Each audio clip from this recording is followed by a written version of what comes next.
You wake up. The room is silent. You have not heard a noise. You have not had a nightmare. Nothing seems wrong. But somehow, before you even look, it is around 3 a.m. You check the clock. 3:12. And now you are done. Your brain starts moving. Work, money, your health, your children, that text you have not replied to, that strange pain you felt last week, something embarrassing you said in 2014. And the more you think, I have to sleep, the more awake you become. But here is what most people get wrong.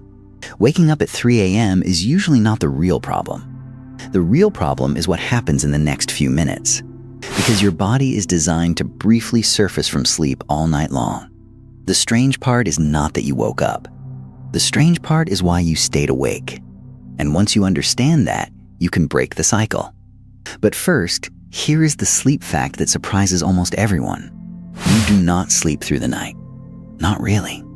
Most people imagine sleep as one long blank space. You fall asleep, then nothing, then morning. But when scientists wire people up in sleep labs, they see a very different picture. Your brain drifts closer to waking again and again through the night. You shift position. You adjust the blanket. You react to sounds. You may even open your eyes for a few seconds. Scientists call these brief arousals, and they are completely normal. In one classic study, the researcher Antonio Bocelli found that healthy young adults averaged about 15 of these arousals every hour. 15 every hour in good, healthy sleepers. And the number climbs steadily as we get older. As another team of sleep researchers put it bluntly, high arousal frequencies occur in the normal population. In plain English, waking up at night is what healthy sleep looks like. The reason you think you slept straight through? Your brain does not save the memory. Most of these mini wake-ups are so short that, by morning, they are gone. So tonight, before your 3 a.m. wake-up, you have probably already surfaced several times. And each time, you went straight back down. Which means the question is not, why did I wake up? The real question is, why did this wake-up catch me and refuse to let go? The answer begins with the shape of your night. Because sleep changes dramatically from the moment you close your eyes to the moment you wake. Your sleep runs in repeating cycles. Each one lasts roughly 90 minutes. Inside every cycle, you move through light sleep, deep sleep, and REM sleep, the stage where vivid dreams are most common. And these stages are not spread evenly across the night. Early in the night, you get more deep sleep. This is the heavy stuff. Deep sleep is when your body does most of its physical repair, muscle recovery, memory filing, a pulse of growth hormone. It is also the stage where you are hardest to wake. That is why you can sleep through things at 11 at night that would launch you out of bed at 4 in the morning. But here is the key fact. Most of your deep sleep happens early. The first couple of cycles hold almost all of it. Then, as the night goes on, deep sleep fades. You spend more and more time in lighter sleep and longer stretches of dreaming. So by the second half of the night, you are sleeping close to the surface. A small noise can wake you. A warm room can wake you. A full bladder can wake you. An aching shoulder can wake you. Or sometimes, nothing obvious wakes you at all. You simply drift up into a lighter stage and surface. This is why people wake at a similar time each night. It is usually not because the clock says 3 a.m. It is because of how long they have been asleep. Fall asleep at 11 and 3 a.m. is about 4 hours in, right when the deepest part of your night is mostly over. Fall asleep at 10 and your wake-up drifts closer to 2. Fall asleep at midnight and it drifts closer to 4. Your body is not haunted by a number. It is following a pattern. But after 40, that pattern gets easier to notice because one part of sleep changes with age. As we age, we get less deep sleep. And this is one of the clearest findings in all of sleep science. In a landmark study, the researcher Eve Van Cotter found that men in their late teens and 20s spent about 19% of the night in deep sleep. By their late 30s to 50s, that had collapsed to around 3%. Most of your deep sleep quietly leaves between your 20s and your 40s. And a huge review by Maurice Ohayon, 65 studies, more than 3,000 sleepers found the same pattern everywhere. That does not mean your sleep is broken. It means your sleep has less armor. In your 20s, you could sleep through a ringing phone, traffic outside, someone moving around the house. By your 40s or 50s, a slightly warm room, a creaking floorboard, or one stressful thought can be enough to pull you all the way up. Then, in the second half of the night, 3 things quietly line up, and together, they explain why that wake-up can feel so intense. The first is cortisol, and cortisol has a terrible reputation. Cortisol is often called the stress hormone, but cortisol is not the enemy. You need it to wake up, focus, and move through your day. Your cortisol is low in the middle of the night. Then, in the hours before you normally wake, it begins to climb, preparing your body for morning before you are even conscious. The researcher Angela Clough has measured this for decades. She found that in the first 30 to 45 minutes after you wake, cortisol spikes another 50% or more. Your body treats waking up as an event worth a hormone surge. So cortisol is not proof that something is wrong at 3 a.m. But if you surface during the part of the night when your body is already switching on, it is simply harder to drift back down. Now add your body temperature. Your core temperature falls while you sleep. The circadian scientist Charles Czeisler mapped this rhythm down to the minute. It reaches its lowest point about 2 hours before your usual wake time, then starts rising again as your body prepares for the day. And that shift makes your sleep lighter, too. So picture the setup. Your deepest sleep is mostly finished. Your temperature is turning. Your wake-up hormones are quietly switching on. You surface from light sleep. And then you make one mistake. You look at the clock. You see 3:12. And immediately, you start calculating. If I fall asleep now, I can still get 4 hours. Then you wake again, 3:46. Great. Now I only get 3. Then comes the prediction. Tomorrow is going to be awful. And your body reacts as if that thought is an emergency. Your muscles tense. Your heart rate rises. Your brain snaps to alert. And sleep moves further away. This is not weak willpower. It is a known, studied sleep problem. The sleep researcher Colin Espy described a cycle he called attention, intention, and effort. You pay attention to whether you are asleep. You intend to fall asleep right now. Then you pour effort into forcing it. But sleep is automatic. It cannot be forced. The harder you try, the more awake you get. It is like trying to make yourself blush on command, or trying to relax because someone is shouting, "Relax." The effort itself ruins it. Espy's colleagues even showed that people with insomnia cannot stop watching the clock. And the more they monitor the time, the worse they sleep. And at 3 a.m., your brain is especially bad at handling that pressure, because you are awake enough to worry, but not awake enough to think clearly. At 3 a.m., a small problem can feel like a disaster. At noon, I should book that doctor's appointment is a simple task. At 3 a.m., it becomes, what if something is seriously wrong with me? At noon, a tense conversation is just uncomfortable. At 3 a.m., it becomes, I have ruined that relationship. At noon, a bill is a bill. At 3 a.m., it becomes proof that your whole life is falling apart. Your tired brain loses perspective. The calm, logical part is not fully online yet. But the part that scans for danger?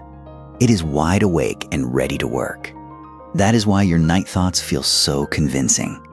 They are loud. They are emotional. They are urgent. And they are usually not accurate. So make this rule. No life decisions at 3 a.m. Do not diagnose yourself. Do not search your symptoms. Do not send the message. Do not replan your finances. Do not decide your marriage, your career, or your future is doomed. If a thought truly feels important, write one sentence on paper, then deal with it in daylight. Because daylight gives problems their proper size. But there is one thing that makes the 3 a.m. brain even worse. Your phone. You wake up, you check the time, then you reach for your phone. Maybe just to check one message, maybe to search one symptom, maybe to scroll because it helps you switch off. But your phone hands your brain exactly what it must not have at 3 a.m. Light. Information, emotion, conflict, other people's emergencies, news built to grab you, videos built to keep you watching. Your brain does not think, "Lovely, it is nighttime, let us go back to sleep." It thinks, "Something is happening. Stay awake." So make the phone inconvenient. Charge it across the room. Better still, outside the bedroom. And turn your clock to face the wall. You do not need to know if it is 3:12, 3:42, or 4:18. The time never helps you sleep. It only gives your anxious brain numbers to panic about. So now you know what not to do. But what should you do when you are awake and sleep will not come back? Here is where sleep clinics use a strategy that sounds almost too simple, but works because it retrains your brain. The most effective non-drug treatment for long-term insomnia is called CBTI, Cognitive Behavioral Therapy for Insomnia. This is not fringe advice. It is the treatment that doctors' guidelines recommend first, ahead of sleeping pills, for chronic insomnia.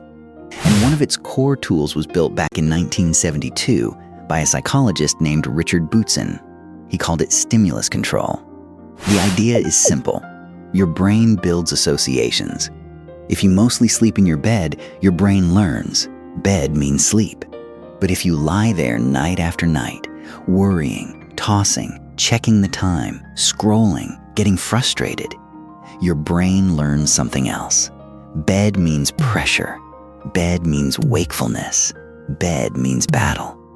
That is what you have to reverse. So here is the rule. If you wake up and still feel sleepy, do nothing. Do not check the time. Do not panic. Do not try to force it. Just rest. Let your body do what it has done 1,000 nights before. But if you are clearly awake, tossing, frustrated, fighting for it, get out of bed. Do not time it exactly. You do not need another reason to look at the clock. Just ask yourself one question. Am I resting or am I fighting? If you are fighting, get up. Go somewhere dim. Sit in a chair. Read a boring paper book. Listen to something calm. Do something quiet, familiar, and completely uninteresting. No phone, no laptop, no work, no cleaning, no big snack, no bright lights. You are not trying to entertain yourself until you get tired. You are waiting for sleepiness to return. And it comes back in waves. Your eyes get heavy. Your thoughts slow down. You read the same sentence 3 times. That is your signal. Go back to bed. If you wake fully again, repeat it. Every time. Yes, it is boring. That is exactly why it works. You are teaching your brain that being awake at night earns no reward. And you are rebuilding the link between your bed and sleep. But you can make all of this far easier with 3 changes during the day. First, caffeine. Caffeine works by blocking adenosine, the chemical that builds your urge to sleep. And it lingers far longer than people think. Its average half-life is around 5 to 6 hours. That means a coffee at 4 in the afternoon can still be working at 10 at night, quietly holding the door open. If you wake often at night, try one experiment. Make early afternoon your caffeine cutoff. Second, alcohol. Alcohol may knock you out fast, but sedation is not the same thing as sleep.